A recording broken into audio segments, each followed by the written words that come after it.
Hello అండి, నమస్తే. మనకి స్టూడెంట్స్ అనే కాదు, ఎవరికైనా కానీ ప్రతి లైఫ్లో ఏంటి జర్నీ చేస్తున్నప్పుడు సక్సెస్ ఉంటుంది. అంటే సక్సెస్ చూడాలని ప్రతి ఒక్కరు కూడా అనుకుంటుంటారు. బట్ సక్సెస్ ఉంటుంది, బట్ లాట్ ఆఫ్ ఫెయిలియర్స్ తర్వాత. సో సో ఆ ఫెయిలియర్స్ని ఎలా చూస్తూ, ఎలా హ్యాండిల్ చేస్తూ వాళ్ళు సక్సెస్కి వెళ్ళొచ్చు అని మీ అభిప్రాయంలో మీరేం చెప్తారు? నా అభిప్రాయంలో madam, every success story is a story of great failure. అసలు మనము పుట్టి బయటికి వచ్చి నడవడం స్టార్ట్ చేయడం ముందే చాలాసార్లు మనము ఎవ్రీ పర్సన్ తన ఫస్ట్ స్టెప్ ఎప్పుడూ కూడా సక్సెస్ తోటి బిగిన్ అవ్వదు. అండ్ ఇన్ఫ్యాక్ట్ ఎర్లీ సక్సెస్ కూడా ఒక డేంజర్ ప్రాబ్లమే. ఎర్లీ సక్సెస్ అనేది లాంగ్ లాస్టింగ్ ఇంపాక్ట్ ఉండకూడదు. నాకు ఫెయిల్యూర్ అనే ఒక నెగటివ్ వేడ్ని ఏరియా ఆఫ్ ఇంప్రూవ్మెంట్గా నేను మార్చాలనుకున్నాను. నేను మీకు చెప్పేటప్పుడు, నేను మొట్టమొదటిసారి క్లాస్ తీసుకున్నప్పుడు ఎంటర్ అవ్వగానే అందరు స్టూడెంట్స్ క్లాస్ నుంచి వెళ్ళిపోయారు. నేను క్లాస్ కూడా స్టార్ట్ చేయలేదు. నాకు అప్పుడు 23 years. క్లాస్కి ఎంటర్ కాగానే నా వయసు చూసో, నా సబ్జెక్ట్ నాలెడ్జ్ చూడకుండానో వాళ్ళు ప్రాబబ్లీ బాగా చెప్పడేమోనని క్లాస్ నుంచి వెళ్ళిపోయారు. ఇన్ఫ్యాక్ట్ నా first class is a very bad experience. But నేను బాగా బిలీవ్ చేసేది, bad things happen to good people so that they can become great people. మనకు లైఫ్లో ఫెయిల్యూర్ ఎంత ఎక్కువ వచ్చింది అనేది ప్రాబ్లం కాదు. ప్రతి ఫెయిల్యూర్ నుంచి మనము ఏం నేర్చుకున్నాము అనేది కూడా చాలా ఇంపార్టెంట్. అంటే నేను నా ఓన్ పర్సనల్ ఎగ్జాంపుల్స్ కనుక చేస్తే, నాకు ఒకప్పుడు English, I was never comfortable in English. నేను ఇంగ్లీష్ మాట్లాడేటప్పుడు ఎదుటి వాళ్ళు నవ్వేవాళ్ళు. If you are bad in English, who will be in problem? Listener will be in problem. What is your problem? ఆ కామన్ సెన్సికల్ థాట్ నాకు రాలేదు. అంటే నేను మాట్లాడేటప్పుడు కూడా, sir your grammar in English is incorrect అని 15 years ముందు అనేవారు. నేను వాళ్ళకి ధైర్యంగా ఏం చెప్పేవాడిని అంటే, my grammar in life is 100% right. నేను ఎక్కడైనా తప్పు చేస్తే, ఏం తప్పు చేశానో నన్ను కరెక్ట్ చేయి. నన్ను కరెక్ట్ చేయలేకుండా నువ్వు కనుక ఉన్నావు అనుకుంటే, నిన్ను చూసి నేను కూడా నవ్వుతాను. I'm a little courageous person madam. So ఈ ఫెయిల్యూర్స్ అంటే, ప్రతి ఫెయిల్యూర్ని నేను ఇప్పటికీ ఒక నోట్స్ లాగా ఒకటి మెయింటైన్ చేస్తాను. నేను 10లో 7 తప్పులు చేస్తాను, కానీ ఆ 3 తప్పులు ఆర్గనైజేషన్ని నిలబడుతుంది. ఏది వర్కౌట్ అవుతుంది, ఏది వర్కౌట్ అవ్వదు అనేది మనం ఎక్స్టర్నల్ ఫ్యాక్టర్స్ మీద డిపెండెంట్ అయి ఉంది. కానీ నేను ఎప్పుడూ కూడా నా కంఫర్ట్ జోన్ నుంచి బయటికి వచ్చి నాన్ కంఫర్టబుల్ జోన్లో క్యాల్కులేటెడ్ రిస్క్ నేను తీసుకుంటాను. అంటే దాని మీద అవగాహన ఉండి నేను కొన్ని క్యాల్కులేటెడ్ రిస్క్ తీసుకుంటాను. మళ్ళీ నేను ఆల్మోస్ట్ చిన్నప్పటి నుంచి స్కూల్లో మా శారద మేడం వచ్చి ఆ పోయం చదువు అన్నప్పుడు కూడా నేను కొంచెం డిస్కంఫర్ట్ ఫీల్ అయ్యేవాడిని. నేను బాగా చెప్పలేదు, కానీ ఆ చిన్న చిన్న అడుగులు, ఒక ఇంగ్లీష్లో ఒక సేయింగ్ ఉంది madam, small beginning, incremental improvement, your failures over a period of time will result in a greatest success story. ఇప్పుడు ఫేస్బుక్ చూడండి, ఒకప్పుడు ఒక ఎక్స్పెరిమెంటల్, ఆ యూనివర్సిటీలో చేసిన ఒక ఎక్స్పెరిమెంటల్ అటెంప్ట్ అనేది ఇప్పుడు ఒక బిగ్ ఎంటర్ప్రైజెస్గా మారింది. సో ఫెయిల్యూర్ని నేను ఒక ఏరియా ఆఫ్ ఇంప్రూవ్మెంట్గా చూస్తాను. మళ్ళీ ఏంటంటే, ఫెయిల్యూర్ అవుట్కమ్ని మనము కూర్చొని మనం బాధపడితే మన లైఫ్లో ఎదగలేము. మన లైఫ్ అనేది మనం ఎంతగా గ్రో అయ్యాము అనేది, ఈ ఫెయిల్యూర్స్ని ఎలా హ్యాండిల్ చేసాము అనేది కూడా చాలా important. Ability to handle failures చాలా ఇంపార్టెంట్. ఒక చిన్న ఎగ్జాంపుల్, నేను క్రికెట్ ఆర్డెంట్ అడ్మైరర్ని కాబట్టి నేను గ్రేట్ ఎగ్జాంపుల్స్ తీసుకుంటాను. విరాట్ కోహ్లీ తన తండ్రి చనిపోయినప్పుడు, ఆ మ్యాచ్ ఆడి ఇంటికి వచ్చినప్పుడు తన తండ్రి చనిపోయినప్పుడు అంతగా ఏడవలేదు. మే ఫ్రెండ్స్ వాళ్ళ పేరెంట్స్ అడిగారు, your father passed away, you are not crying అని అంటే, గొప్పగా ఆ విరాట్ కోహ్లీ చెప్పిన ఆ లైన్ నన్ను చాలా ఇన్స్పైర్ చేసింది.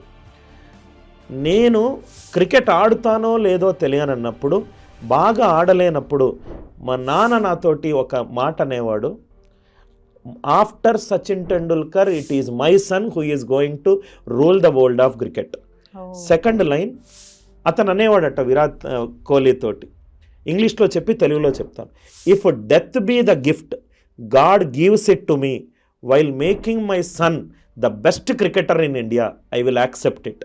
అంటే నాకు నా కొడుకుని దేశంలోకెల్లా అతి గొప్ప క్రికెటర్ని చేసే క్రమంలో దేవుడు నాకు చావు అనే ఒక గిఫ్ట్ని ఇచ్చినా నేను యాక్సెప్ట్ చేసుకుంటాను, కానీ నా కొడుకుని నేను బెస్ట్ క్రికెటర్గా చేసి తీరుతానని.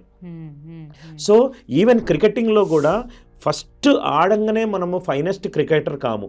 కొన్ని మనం చూస్తూ స్లిప్లో మాటికి క్యాచ్ ఇస్తూనే ఉంటే అలా ఆడకూడదని కోచ్ చెప్తాడు. ఫెయిల్యూర్స్ నుంచి మీ అవుట్ సైడ్ ఒక పర్సన్ ఉండాలి. అవుట్ సైడ్ ఒక పర్సన్ ఏంటంటే నీ గురించి పూర్తిగా తెలుసు, నువ్వు చేసే ఫెయిల్యూర్స్ తెలుసు, దాన్ని ఎట్లా ఓవర్కమ్ చేయాలో తెలుసు.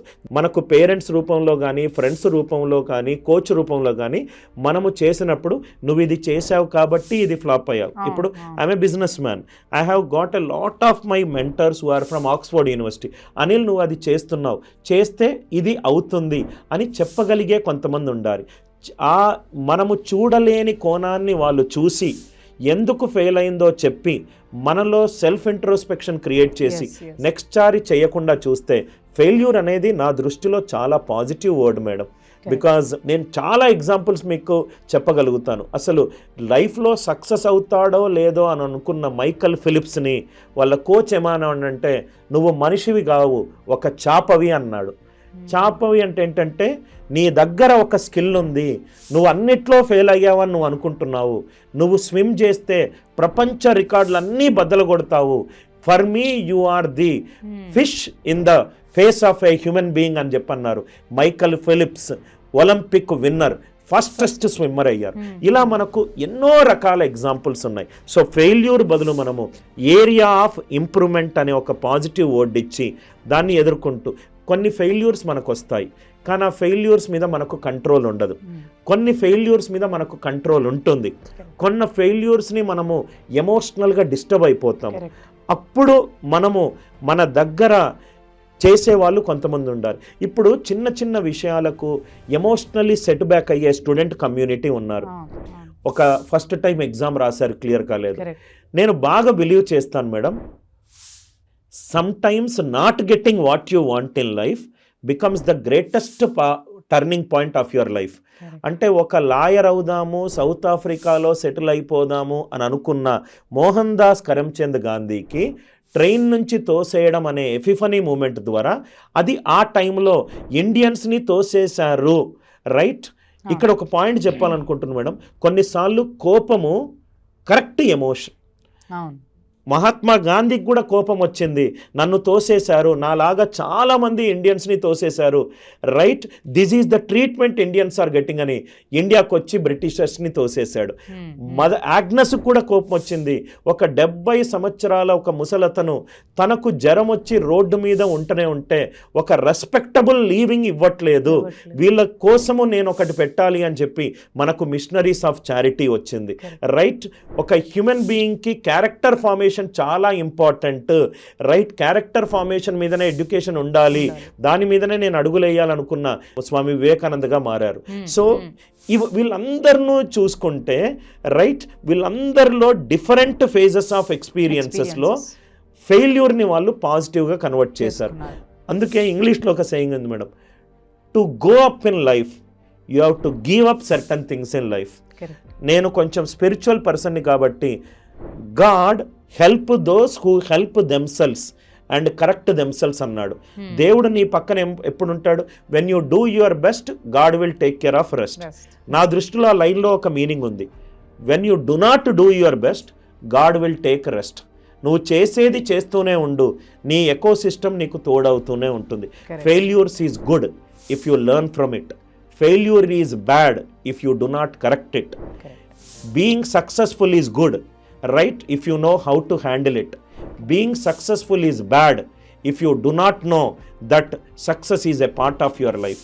అదే నేర్చుకోవాలి మనం ఎక్స్పీరియన్సెస్ నుంచి అంటున్నారు, రాదర్ దెన్ ఇప్పుడు డిసప్పాయింట్స్ అయిపోయి suicides or anything bad decisions తీసుకోకుండా we have to learn and move on and to prove yourself అని అంటున్నారు. సూసైడ్ నా దృష్టిలో it's a permanent solution to a temporary problem. లైఫ్లో ప్రతిరోజు ప్రాబ్లం అనేది మనకు ఎప్పుడు వస్తుందో తెలియదు. మనకు ఒక్కసారి ఆలోచించి చూడండి మేడం, ఒక కోడి తను చనిపోతూ 10 మందికి భోజనం పెడుతుంది, ఒక మేక తన చనిపోతూ 10 మందికి భోజనం పెడుతుంది, ఒక ప్యారెట్ని కేజ్లో పెట్టినా అని చెప్పి ఏడవదు, ఎవరో ఒక పర్సన్కి జాతకం ఇవ్వడానికి ఆ కేజ్ ఓపెన్ చేస్తే బయటికి వెళ్ళి జాతకం ఇస్తుంది. ఒక జంతువులకు వాళ్ళ జీవితంలో ఒక అర్థం ఉంది. చనిపోయేటప్పుడు 10 మంది భోజనం చేస్తారు. మనుషులము, మనకు ఒక పర్పస్ ఆఫ్ లైఫ్ ఉంది. మీరు ఈ లైఫ్లో వచ్చారంటే 60 years వరకు you are there to do something which you can do it.